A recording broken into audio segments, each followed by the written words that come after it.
திருவெம்பாவை 6வது பாடல். மானேனி நென்னலை.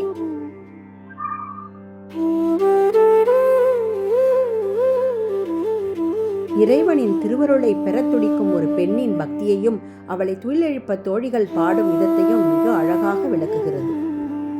இந்த பாசுரத்தில் சிவபெருமானின் அருளும் பெருமையும் விளக்கப்பட்டு இன்னும் உறங்கிக் கொண்டிருக்கும் தோழிகளை எழுப்பும் பொருளில் பாடப்படுகிறது. காலையிலேயே எழுந்து சிவபெருமானின் திருநாமங்களை பாடி அவன் திருவடிகளை துதிப்பதே மனித வாழ்க்கையின் உயர்ந்த பயன். சிவபெருமான் அடியார்களின் துயரை நீக்கி அவர்களுக்கு தேவையான அனைத்தும் அருள்பவர், கருணை மிகுந்தவர். அவனை நினைத்து வழிபடுவோருக்கு பாவங்கள் நீங்கும், ஞானம் மலரும். இன்னும் உறங்கிக் கொண்டிருக்கும் தோழிகளே, இதையும் தூங்கிக் கொண்டிருப்பது உகந்ததல்ல.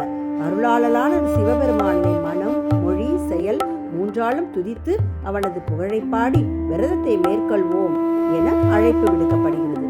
தூக்கம் என்பது அறியாமை, விழித்தெழுதல் என்பது ஞானம், சிவநாம ஜபம் என்பது முக்திக்கான வழி.